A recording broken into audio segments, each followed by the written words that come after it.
Hi everyone, welcome to the Sporting Life and Timeform preview show for the Betfred Oaks at Epsom this Friday. It looks a classic weekend in store, and I've got a classic panel alongside me to discuss the action. Matt Brocklebank from Sporting Life and his colleague Richard Mann. Welcome along, gents. It looks a really good renewal of the Oaks at Epsom this Friday. It's headed by Savethelastdance, who was fantastic at Chester last time out. She tops the Timeform ratings. Matt, do you think they've got it right with this one? They have, yeah, and if anything, I'm perhaps a little bit surprised that she isn't further clear. Obviously, let's not forget she trounced her opposition in the trial, winning at Chester, obviously in pretty soft ground, but she won by 22 lengths on that occasion. Not too long after, though, Soul's sister we saw come out and win the Musidora Stakes at York, showing a real sparkling turn of foot. So she's gone in at 128p as well, and then obviously her stablemate, Running Lion, had won the Pretty Polly prior to that, at the start, more sort of towards the start of May, and she's 127. So only £3, a couple of pounds, sorry, separating those three fillies at the top of the adjusted ratings, and we're in for a really interesting clash between, let's be honest, the two of sort of the biggest yards in Britain and Ireland. Yeah, she could be brilliantly named, couldn't she? Savethelastdance, one of the final progeny of the great Galileo. We haven't got a winning at Chester by 22 lengths. We all know what happened that day, but this was the day she really came to prominence, Matt, when winning at Leopardstown, underrated behind Boogie Woogie in the market this day, but not when it came to the result. Yeah, so on her debut prior to this, last year at Turles, she was only 5th of 8, so she'd clearly been lurking in the shadows at Ballydoyle over the winter as well, because she went off 20-1, as you say. She was the third string on the day for O'Brien in this race. This was just a maiden, but the way that she's obviously dominated the field and just kept galloping away, I think the improvement made from this performance to the performance that we saw at Chester did seem to be pretty stark. The way that Ryan Moore was talking about her on the back of Chester sounded like we're dealing with a really special talent. And obviously at this stage of the season, and we're looking at an Oaks, these lightly raced 3-year-old fillies can improve bundles and bundles, and we've been here before with progeny of Galileo, as you say, and she looks like she's sitting on another potential heap of improvement going into the Oaks. She tops the market, shortish price, but 5-4. She's not a value bet, but how keen are you to take her on? I'm not wildly keen to take her on. I think there might be an each way dart against her, because that hinges mainly on the fact that I'm against the Gosden pair. Right, well, hold your horses there, because Dickie Mann is going to discuss the Gosden pair, because, Rich, they have come to prominence this spring, both Running Lion in the Pretty Polly Stakes and Soul's sister in the Musidora. Which one do you fancy the most? I'd probably go for Soul's sister, but I think Gosden's got a really strong hand here. I completely disagree with Matt there. I think the Timeform ratings are right. I don't think there's a lot between the trio. What I like about Running Lion is she's got plenty of experience now. 5 runs, she's won left-handed at Kempton, she's won left-handed at Lingfield, right-handed at Kempton, a tight track, particularly Lingfield. Then she went to Newmarket on soft ground. I thought she was wildly impressive there. I know the form's not a lot to scream about, but it was a really good performance.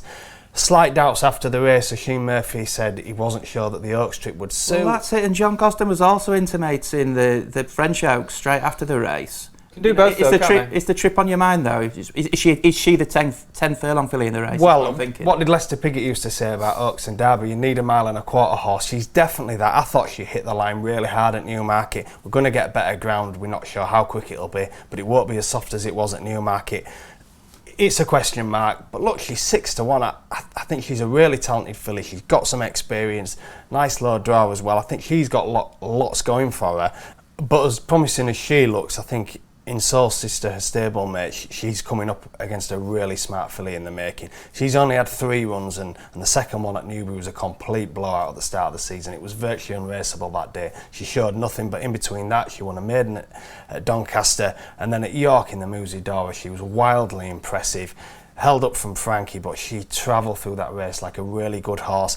And I love the way how when Dettori asked her to quicken, she quickened. She got one flick with the stick, and she's too quick. Is she too quick for an Oak? Because they started her in a 7 furlong Guineas trial. Like, do they know what they've got? I'd more on the side of she's just very good. I mean, she's bred to get 1.5 miles. I'd be staggered if 1.5 miles was too far for her. I just think she's really talented. The slight question marks for me are that she's had 3 runs, or basically 2, because I'm not counting Newbury. She's not run on a track like this. I know she's been round York, left-handed track, but Epsom's becomes completely different. You look at Running Lion, a stablemate, she's been around the all-weather track on Lingfield. It's a real test. It grows these 3-year-olds up, if you like.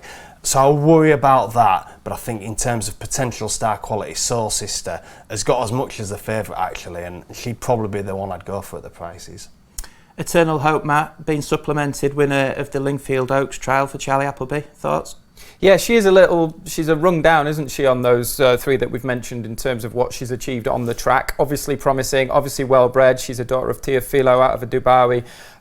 Loads of promise to come. She's already proven at the trip as well, unlike the Gosden horses, so I could certainly see her going well. Obviously the switch to the all-weather at Lingfield maybe didn't...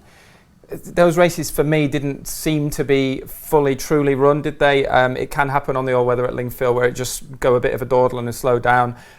So whether that was a true enough test at 1.5 miles to fully prove that she stays that trip, I'm not totally sure, but yeah, she'd won a maiden at Chelmsford. She's been fast-tracked into this, hasn't she? She only made a debut at Wolverhampton in February.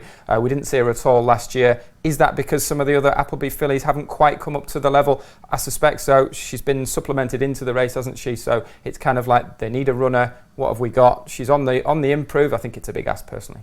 We've talked through some of the leading contenders, gents. Let's have a look at the pace map to see if we can get an idea of the shape of the race, because it's not a huge field, Oaks, by any means. Where's the pace going to come from, do you think? I think the O'Brien horses, generally, you kind of think he's obviously running, he's got the favourite. You're going to have Be Happy, the stablemate, is going to go forward. Red Riding Hood's definitely going to go forward under Wayne Lorden. And a horse that I think might be a little bit underestimated. It is, there's a little bit of guesswork involved here, but another horse that's going to be prominent according to Timeform there is out in stall 11, Heartache Tonight, who I'd be very surprised if she got to the front. In that graphic suggests she's one of the obvious front runners. It's a good stall for a front runner. I think it is, yeah, the way that she's got good early pace, and if you do that from 11, just obviously at Epsom negotiating that 1.5 mile track, you've got that little kink to the right, haven't you, to get round, and she should be in a really good slot when the race sort of begins to develop, and I think that is going to be crucial. First classic runner for David Manussier, a lot of time for him. I know he's a very popular trainer.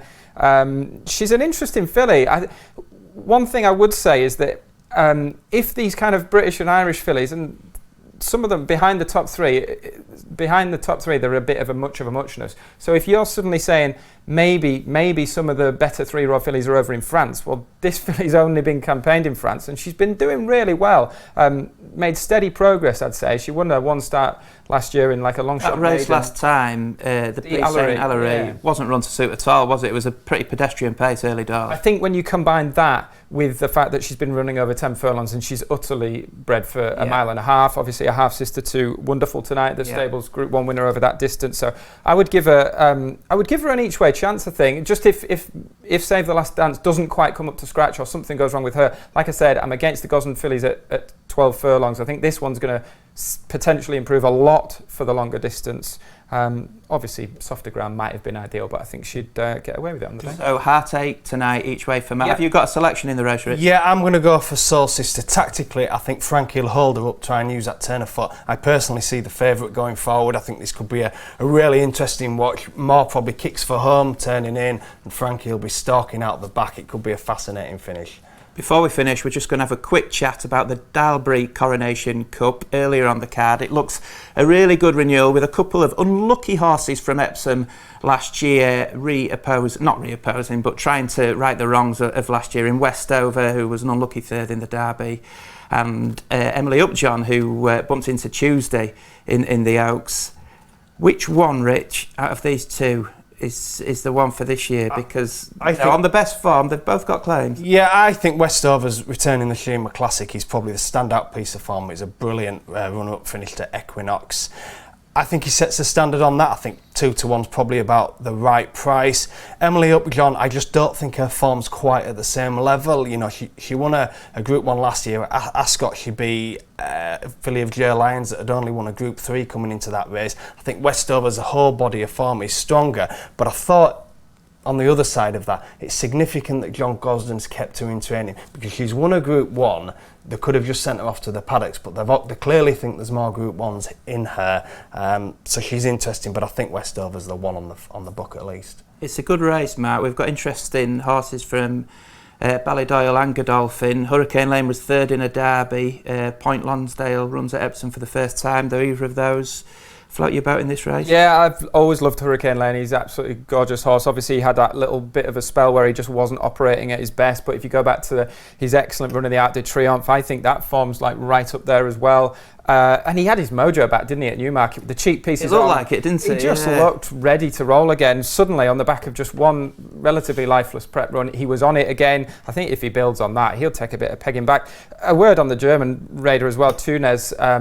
Absolutely nothing between these on official figures and kind of the international classifications. Timeform had this horse rated quite highly as well. He was sort of a mid-pack finish in the Japan Cut. It was a red-hot race and he missed the kick. He's actually one of the, interestingly, one of the sort of main pace angles in this, I think, because Roma maybe might want to go forward on Point Lonsdale, but I think Tunes will probably dictate the pace, and that can often be tactical, crucial in a five-runner field round. Yeah, Peter Sheegan just been a terrific trainer.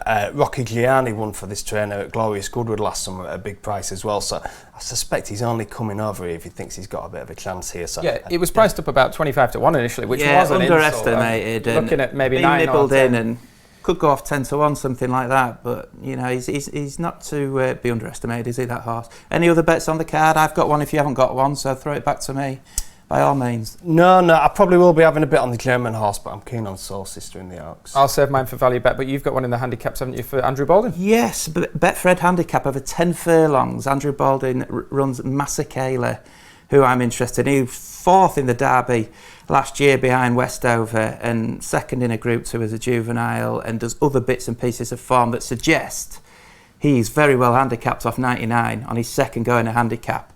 Loved his run at York last time, actually. The target for this race? I think they've been working back because Andrew Baldwin's trained 4 winners for the Marascottis, individual winners at Epsom in the past, and I think he might have just had his eye on this race from some way out, and down to 99 is one for me in the Betfred handicap. But it's all about the Oaks, really, the Friday.